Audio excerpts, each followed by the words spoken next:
Pun pangkur mawon nggih. Wah nggih. Apa lora sesuk ora ono rekoso aku meneh. Walah. Lah nggih to ya bener kita saling melengkapi nek salah kebablasan lak ya rekoso aku to. Aku saya tua pengine menep mung srawung jek terbebani dengan apa telek. Kangen ku tanpa upama bar suntike suarane apik kaya ngono bar aku bar preksa lho aku bar disuntik malah rusak awakku. Aku apa jenenge semangatku ki terpacu lho Oh Le. ya ana pengaruh. Mergane apa? Regane nek kumis tipis. Ngono kuwi ya marake iso motivasi ya iso, marake nglokro ya iso, gumantung awake dhewe. Nyawang wis mengkorok. Donya kan digelar to, Nduk. Heeh. Wong bagus utawa wong ayu ki nggo nyemangati ya iso ning dadi panggoda ya iso, dadi njlomprongke ya iso. Bondo ki dienggo dana driyah ya iso, dienggo paribasan, dienggo angkara murka, dienggo ngeslot ya iso. Lho gumantung cara lho. Iya, bener. Hotel ki nggo istirahat ya iso, dienggo mesum ya iso, gumantung gumantung oknumnya jadi jangan menyalahkan tempatnya. Oh, iya. Lho. Kulino Ayo. aja. Mung sliramu kang dadi telenging ati Gandeng iki ngambah laras dhuwur sumelangkul lek nganti Mbak Apri ora kuat men dipun bantu kalian gurunipun. Dasare bar loro, Nggih. bar loro mesti suarane sing laras dhuwur ra tekan. Iya. Niki nanggung laras dhuwur ra tekan, cendhek ngagor-agor. Gumun. Karena pilihane iku. Lah nggih, lar ngomong lah. Nggih, mila jenengan sing nutupi. Niki gur menang rai karo awak permaan kok nek ra dipermak awake raine ra madol. Besok ketoke le munggah swarga gur gelunganmu kok le. Lambene nek omong jan. Nyepelek. Ayo. Nonano. Ayo Mbak Mimin. Tilinganipun Kang. Rada budet wis tuwa.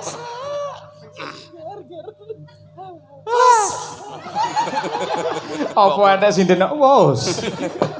Timake tenan lho. Bu Kesi nyun pangapunten di sinasa penyelidikan dosa ning rak mboten nyun sewu wis ora gamang melih nek kula mumpuni to Bu pun mboten kaget melih to lho Bu Kesi. Waslah wasanggonku nunggu. Kalau men jika munter iki. Apa larase iki munggah sak wilah ya Mas? Munggahane. Heeh. Tok gawe barang iki mau. Gulu menjingmu le pindah ning cengel iki mau. Waslah wasanggonku nunggu. Au. Iki wong bawa kok kaya wong lelaku ngono lho. Kok lelak. Mbok sing santai ngono lho. Apa ya rapake karo Mas Santoso ya? Pak Lurah. Lah ya Pak Lurah keras. Nggih. Waslah. Semene apa ya? Ya, ya ora apa-apa. Waslah wasanggonku nunggu sliramu. Waduh. Nafasnya landung kok. Nek napas cekak mesti do medhot-medhot. Sliramu amung leledo. Lek nyuara lanang nyapa kok sikile sing tengen kok dijokne nyapa?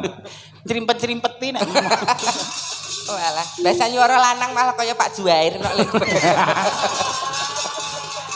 Pak Juair ya becik hebat. Sesuk ade melu Pak Juair lho. Iya.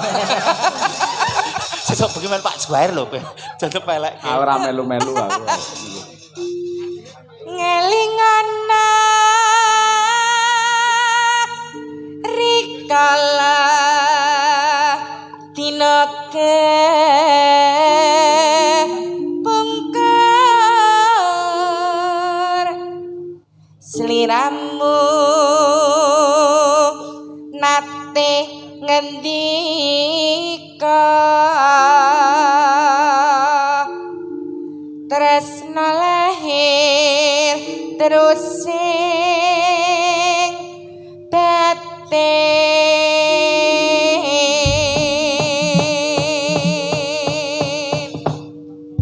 kondange lak Mbak Mimin niku gurune Mbak Apri merga luwih senior. Gandeng panjenengan kekalih wae lak sampun nembang gantian. Sing biji ampun jenengan ning sing dadi juri niku penonton. Nuwun sewu dumateng sedaya para lenggah. Mbak Mimin kalih Mbak Apri kala wau swantenipun sae sinten?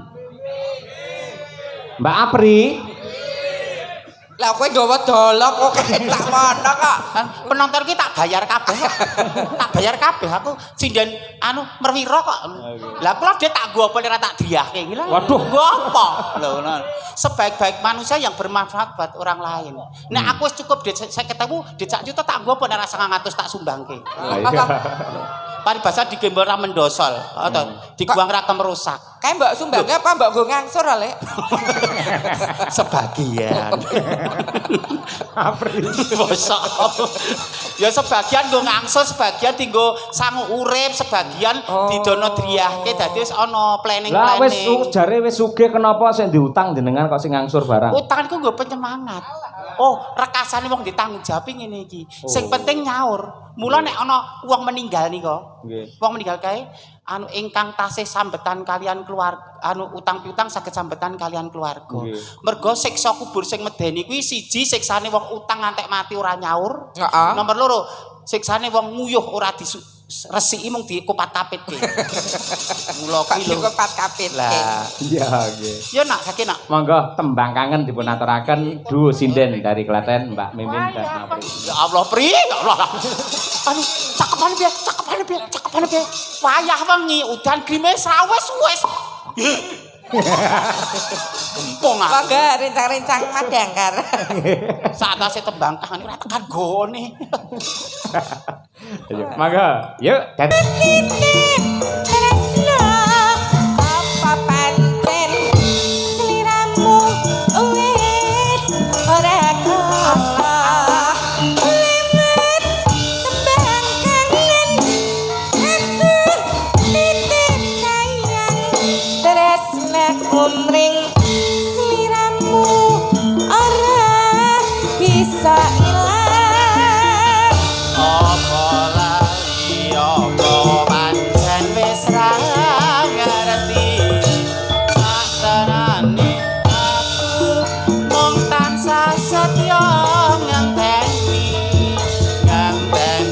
baline indah manis sing sembuh lewat tembang kangen iki wujud kadangku.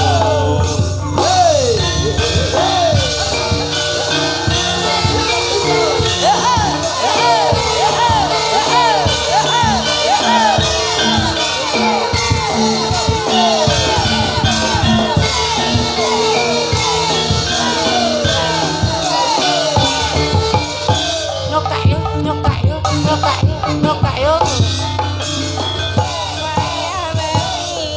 Udan ringkih lak wis banyu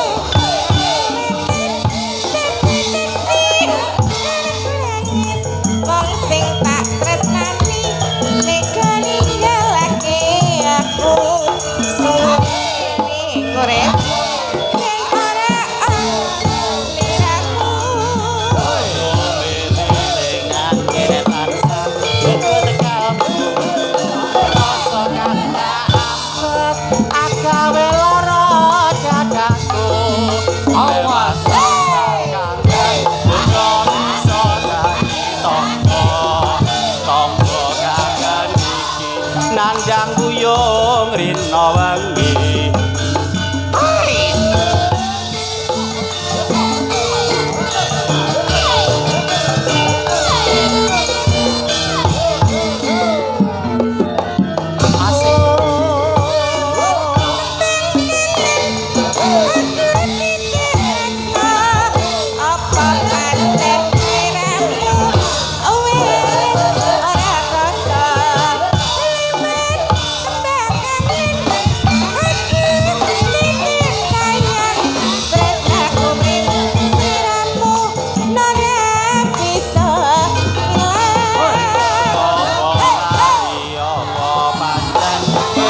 baline endah manis sing sempur lewat kembang kangen iki wujud tresnanku.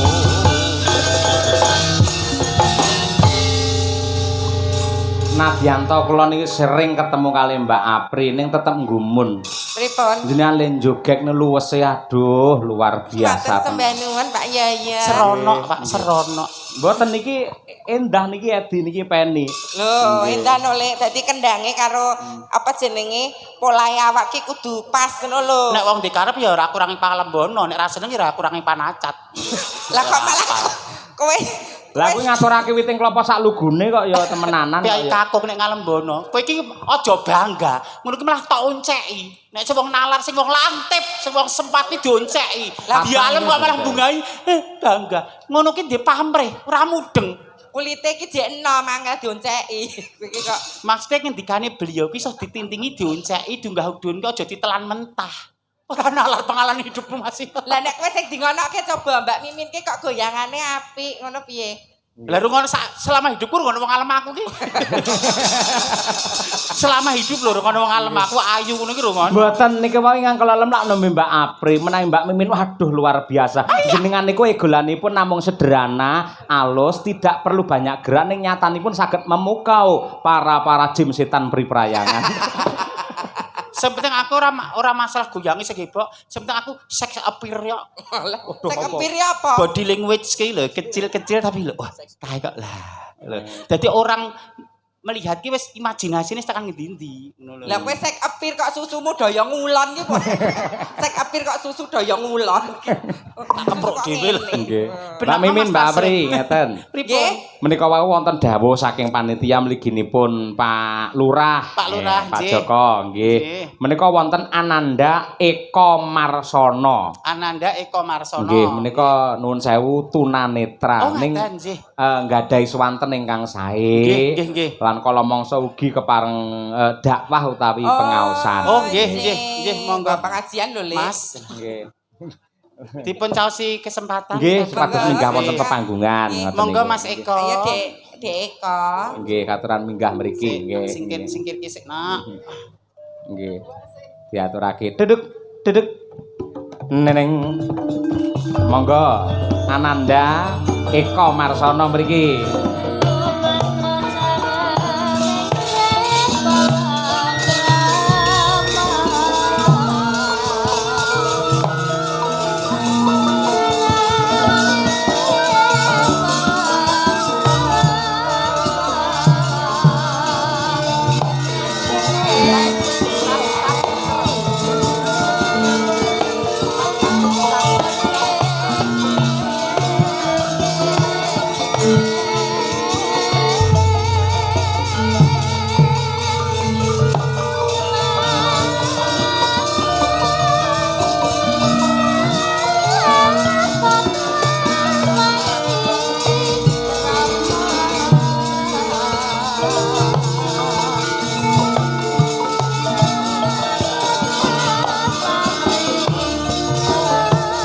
Majeng balik.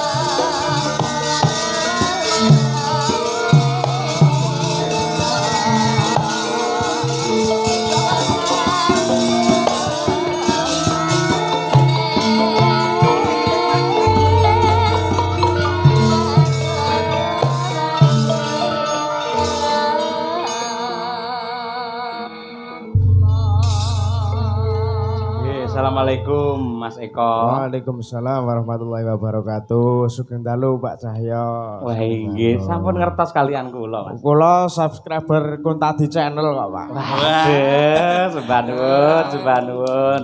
Mas sering mantau teng YouTube. Nggih, sering Nggih. nek dalu sering. Jenengan yo ngefan karo aku rae, Mas. Jenengan sinten to, Pak De? Aduh. Suwantene putri kok suwantene putri mestine ya wanodya to penyar menika kok Lah yo. kula wau krungu-krungu jarene sukiwen blantek wedhus iki. Oh, lak alah. lanang. Nggih, matur sembah nuwun Nggih, penyiar Mbak tresna Mimi. budaya. Nggih, menginen be ajar kok. Mboten napa-napa. Dek Eko pidalem saking pundi? Kula saking cerak mriki mawon, Pundi? saking Doplang. Oh, Oh, Ndoplang. Ndoplang. Ndoplang ki Lor Janti. Nggih, Bapak. Apal Mbak Apri ya. Pripun? Jenengan kok apal? Apal no. Tak dibribek wong mriku riyen. Mriku kampung lele. Apri ki anggere kok Apri ki laris semen ngendi jebolane di pacar tukang son, di pacar pengendang jaipong, di pacar ngendi ternyata kok campur sari ngendi melu, di pacar penggerong. Nah, iki aja pemenang karo Unik iki ya dadi pacare lho dhisik. Lah sekarang karo Unik galake. Dek kok badhe ngatur. Pengedan badhe ngatur kenapa? Napa nggih? Lagu Pepeling mawon. Oh, pepeling. pepeling. Oh nggih, Kepareng menawi ngoten Bapak. malah trep menika wonten ingkang keparengersakaken. Sekedhap nggih Mas Iko kula waosipun. Nggih. Assalamualaikum warahmatullahi wabarakatuh. Saking kula bala dhewe yang kakung Mbah Umar katur kidalang ing pakliran menawi dipun keparengaken wekdal sakmenika ing limbukan nyuwun pepeling Slendra Sanga. Nggih. Kalian lagu tawi tembang titipane anak putu pelok barang. Nggih. Menawi ngangge bawa wonten piyantun ingkang mbawon nggih ngestakaken dawuh matur sembah nuwun. Menika ngersakaken pepeling trep menawi ngaten Mas Eko Marsono. Mas Eko. Nggih. Bawa ya Dek Eko. Nggih, bawa ngidul karo bojone. Walah ndagel lho senengane. Bawa ki yo lah.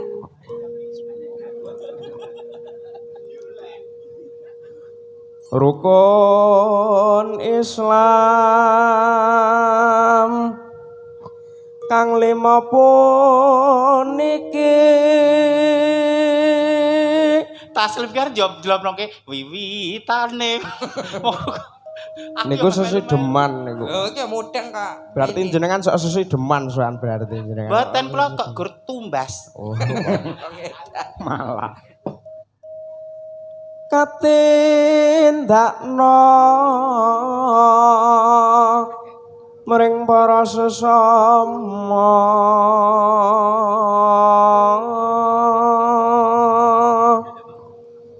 aja padha ditinggalke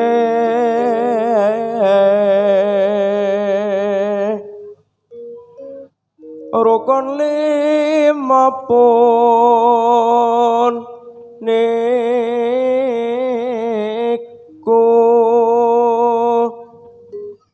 syahadate kang angka siji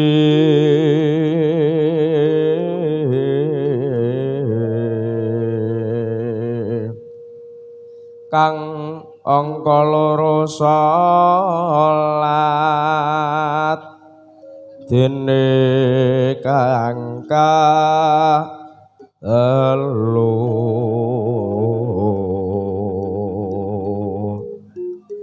Ramadan nindakno poso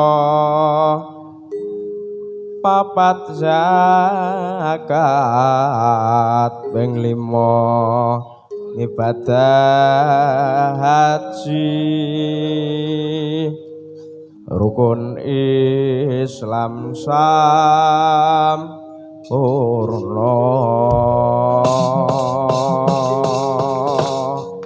para lenggah nyuwun tepuk tangan kagem Mas Eko Marsono luar biasa. Luar biasa. Sae sanget. Sak tembangipun Nggih. Oh, nggih, mangke sesarengan kalian Mbak Mimin kalian Mbak Apri lan ugi Sinden Madangkara. Siap. Monggo dipun aturaken pepiling karya Abdi Solo Ki Anom Surata. Mugi tansah ginanjar seger waras lan ugi barokah panjang yuswa. Amin. Ya, nggih. Monggo dados.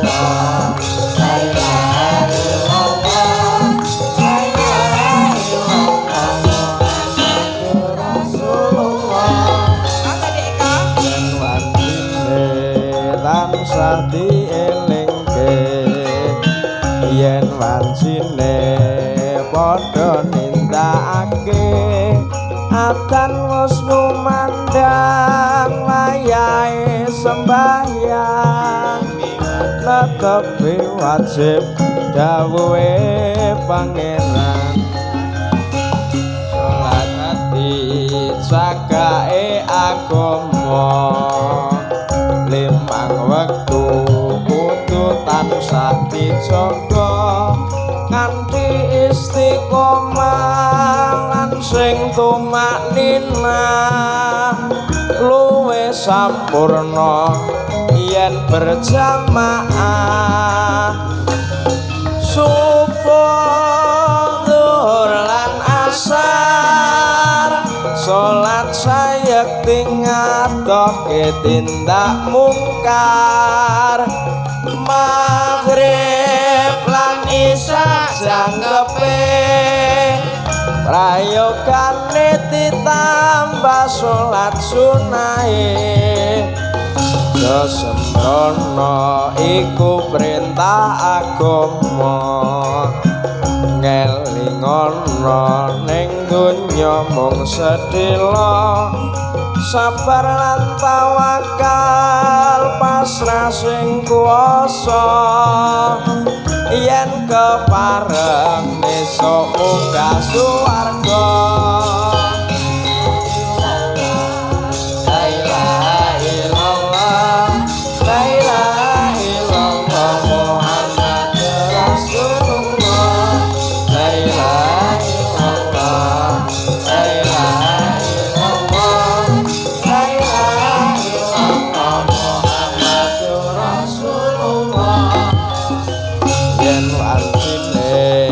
tansah dielingke yen wancine padha nindakake atan wis kumandang wayahe sembahyang netepi wajib dawuhe pangeran salat ati cagake agama limang wektu kudu tansah dijaga kanthi istiqomah lan sing tumaknina luwih sampurna yen berjamaah subuh zuhur lan asar salat sayekti ngadohke tindak mungkar maghrib lan isya jangkepe prayogane ditambah salat sunahe sesembrono iku perintah agama kelingono ning donya mung sedhela sabar lan tawakal pasrah sing kuwasa yen kepareng besok munggah swarga matur suwun kula ingkang ngaturaken panuwun ingkang tanpa upami Mas Eko luar biasa ya sami-sami nggih Napa melih ngaturke napa badhe ngaturke pangandikan napa Dik Ko? Badhe paring pangandikan. paring pangandikan napa pun mboten sah ngomong akeh. Sampun ngaten mawon. Sampun matur suwun sampun dipun keparengaken derek sinau menika matur suwun. Sami-sami. Mbah nuwun jenengan suwantene kados Ki Gondowartoyo malah. Matur nuwun. Nggih. Mbah nuwun nggih Mas Eko Nggih sami-sami. Terima kasih Dik Eko. Sami-sami Mbak Pri. Nggih, Lek dianu Lek, dikanthi Lek. Nggih. Piyaine alus, sopan, ya ampun. Nggih, teh. Ah. Mbak Mimin lek gemati. Lek kowe iki kan mau dipakde-pakde iki ya ora kudu nyangoni kowe iki. Mbok sing perwira. Sekedap Mas Eko sekedap. Mas Eko sekedap. Bungah menika. Nek ajeng dipun paringi Mbak Mimin ini piyai blobo biasane minimal nggih gang 100 ngoten niku. Nggih. Nggih. Nggih. Mriki-mriki kula tambahi enek penonton kerasane dalange cedhel ora nyangoni. Aku mrekipik aku ngene. Tampakno men di anu lah. Oke. Dicaoske. Kok 1000? Pak Yoyo Pak Mupen iki 1000. Men rambut muda tampakno terus dicaoske, Dik. Iki nek rambu rangkung kok. Lho, Bu Kesi Pak Yoyo mesti diwilu-wilu lho senengane kok. Lah tambene. Lah to omonganku ra lidok to tenan. Menika dipun tambahi saking Pak Cahyo Kuntadi. Matur suwun Pak Cahyo, matur suwun mugi-mugi berkah barokah. Nggih. Amin. Mas mangdongakne kula sehat panjang umur Mas Eko nggih. Nggih, sembah nuwun luar biasa. Duh. Gek ngoten niku gek Mbak Mimi nyangoni, Pak Dalang nyangoni, Pak Lurah ki gek ya nyangoni ra ya. Sampeyan aja nyerempet-nyerempet, Pak Lurah iki seksi sibuk ning kene apa-apa Lho kula pun diayahi. ditenggani teng transit sak Pak Lurah lho. le jagongi aku wis sak ngono. Jan aku. Mereka Lek foto kadang- namung ping pisan pindho lho Pak Lurah ki ping ngantek ping sejinah ae ono. Pak Joko niku. Nggih. Nek lak mesti profesional rampung beres. Rampung beres pun kula nggih ngangsur sasi wingi. Menika kangge perwakilan para kadang kepala desa. Nggih. Menika wonten Pak Santoso, Nggih. Pak Kepala Desa Teras. Nggih, Menika nggih. katuran minggah panggung ya, Lek. Nggih, siap. Monggo Mas nggih. Santoso klinane nek aku ngaturi Mas ngene ngantek dadi lurah bareng ya keteltuh Mas lho aku.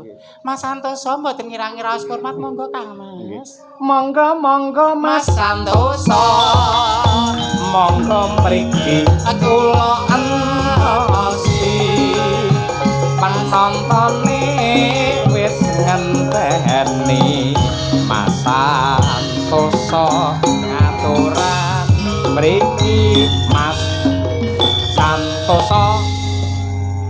Nggih, piyayine lho Jat Kang Mika. Mas. Nggih. Nek Mas Santoso ki ngancani awake dhewe ketok ya malah gur mung senep tok. Ya digoleki sing asli to Pri Mas Mboten Santoso. napa-napa, wong. Dikancani nduk winong apa nduk birgita ngono nek dhewe malah aku pekewuh dhewe to. Pak Santoso ki wis kulino nek karo wong ae sadurunge menjabat menjadi kepala desa rak nggih Pranoto Coro ya MC campur sari ya madeg campur sari. Lah ya lah nek aku seduluran nek Mas Santoso terus nyaman karo aku rak ya aku malah anu. Telek men. Lho nyaman iku nyaman berkomunikasi. Nyaman le komunikasi ngono lho. Nyatane Nyengkuyung nggih Mbak Mas. Mimin ki ya tenan kok. Prigen mugen tegen Wah, gelem tenan. lah. Niku wong atas kala wingi kula tangkatke kalih Apri. Sipun.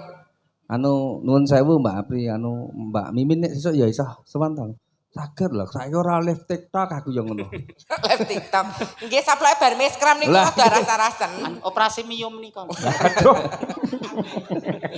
Gak terkeragilan kan mboten saged sowan to Lah, nika nggih. nika izin. Nggih, matur nuwun Mas Cahyo. Nggih. Nika penontonipun nggih luar biasa, pancen estu kok.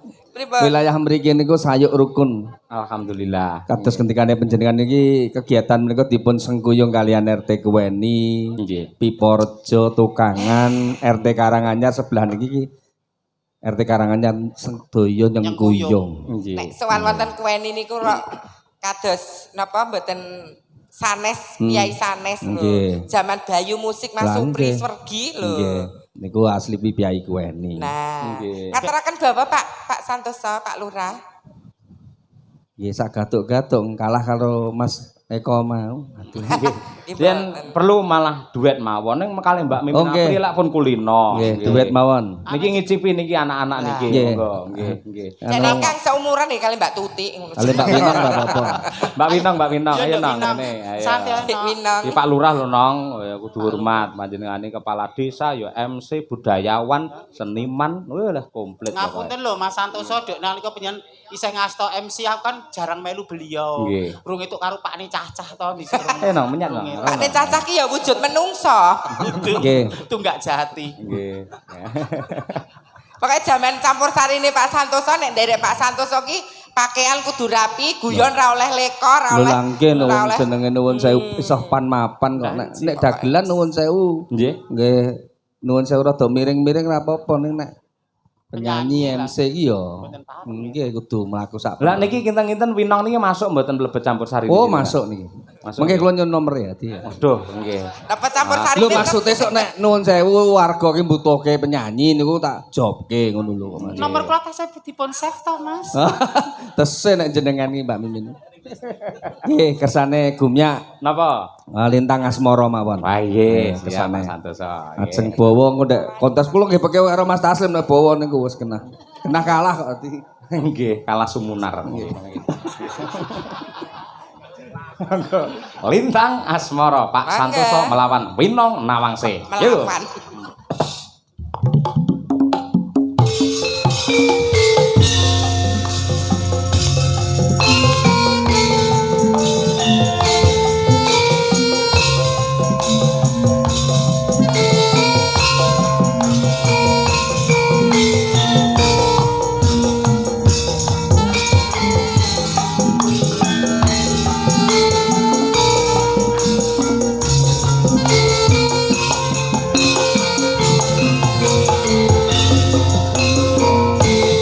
Siang pantara ratri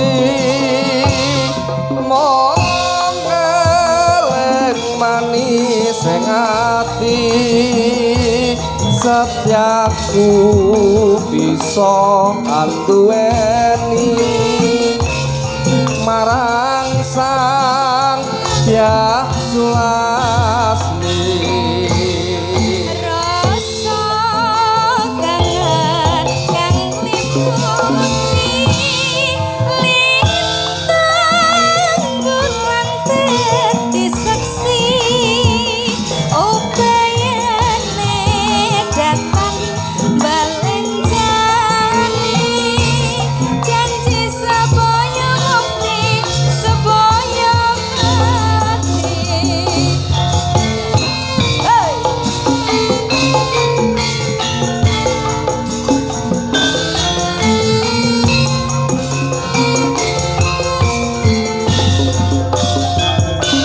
Wong ayu tresnamu kinarya tamba susah jroning batenku. Bagus santep rasa hatimu aku tulus jroning kamu. Senadyan ngarungi banyu segara tresnaku ora bakal sirna. Senadyan nyawa oncat saka raga wis tresno ta iso dipisahno. Monggo Pak Lurah.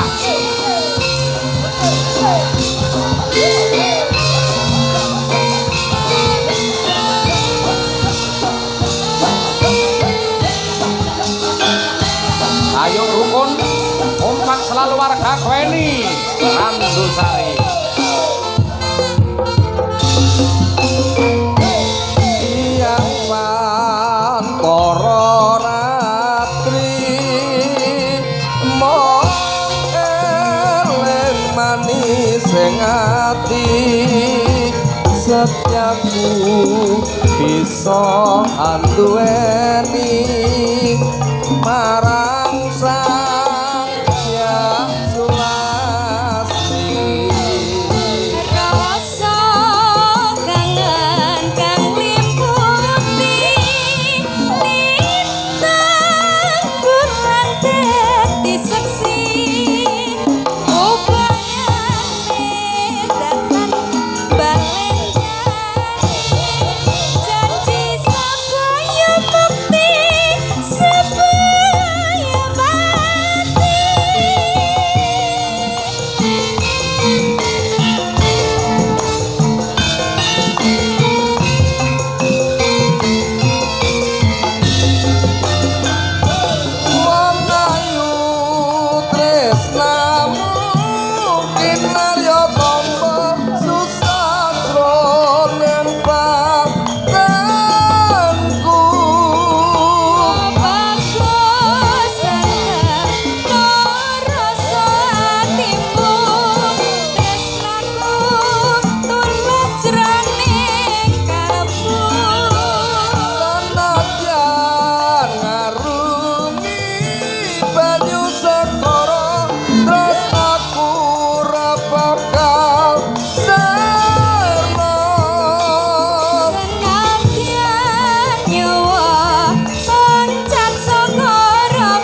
Matur nuwun, Pak nuwun. Lurah. Lepatipun pangapunten Mas Yaya. Nggih. Monggo berlajengaken. Sembah nuwun Pak Lurah, Pak Joko ngaturaken panuwuning tanpa upami. Pak Santoso. Pak Santoso nggih, nggih. Nggih sembah nuwun. Nah, saya genti niki nggih genduk Birgita. Ya, Dik iki. Brigita. Gandeng zaman sak mangke niki lagi tren zaman jadul. Nah, nggih ngaturake tembang-tembang ingkang radi jadul. Napa? Salah satunya adalah tambal ban. Oh, Nah, tambal nggih, ban. nggih. Ugi ngaturaken panuwun dumateng para kadang-kadang penggemar wayang saking Wayang Mania Community WMC ingkang sampun kempal manunggal wonten ing kuweni mriki sembah nuwun. Siapapun dalangnya yang penting bintang tamunya. Kok bintang tamu? Wayang. Wayangnya nggih, nggih. Makasih, nggih, nggih. Iki nduk bir kita ki Dalah. sing gayeng regeng karo deterjen kuwi. Oh, wis. Ayo saiki tambah ayu. Ora apa-apa iya. nok ngene dadi motivasi. Pripun, Kak? Semakin di atas tuh pancen angin saya gede. Nggih, berarti- Selalu dibanding-bandingkan dengan yang lain ndak apa sing penting semangat ora nyalai wis bismillah ya nok. Kaya aku kasing do serik disantet nyatane Gusti Allah saya berkendak kun payakun dadi lan sehate. Oh, Kuwi nggih. nyantet kuwi Matur nuwun jabrak nggih, Mas. opo. Yang Jenengku nyantet kowe wong- mumbul menjilo terus do serik to. Wong demite iki kowe kok mah. Wetengku isine lading, Iya. gorok, silet ngono kuwi kok. Lho kowe Ngono ngerti ya, ra Mak? lho. Wetenge sine lading, Lading, gunting, silet, lho mlondoke gur separuh. Sayane silat. Kayane silet. Yo, Tambal ban nggih. tambal Oke. ban. Yo. Yo. Maka bersama Madangkara, yuk kecos. Oh, bertiga joget.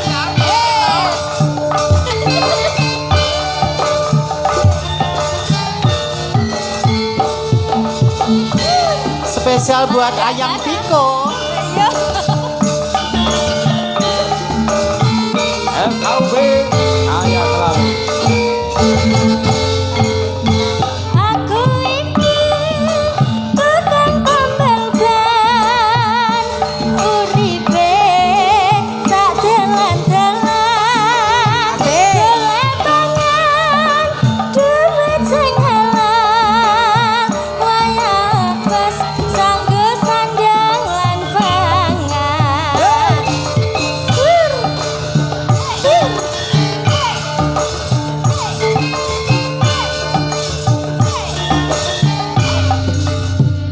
Aku iki tukang tambal ban, rezekine untung-untungan, nasib apik duit kantongan, wayah apes wetengku krasa krancongan. Hey, Madangkara.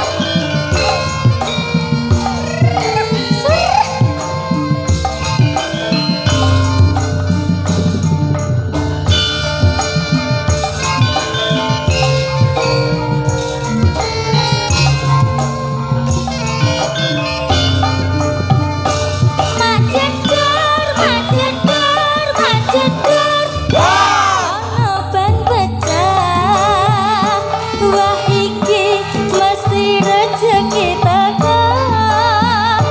Maceder, ban bledos maneh, wayah esok rezekine tambah numpuk. Oe, tambah numpuk. Oe, tambah numpuk. Oe, tambah numpuk. Oe, tambah numpuk. Satu mania.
kasih Mbak Birgita Ayu made in saking kota Tahu Kediri. Saking Kediri. Nggih.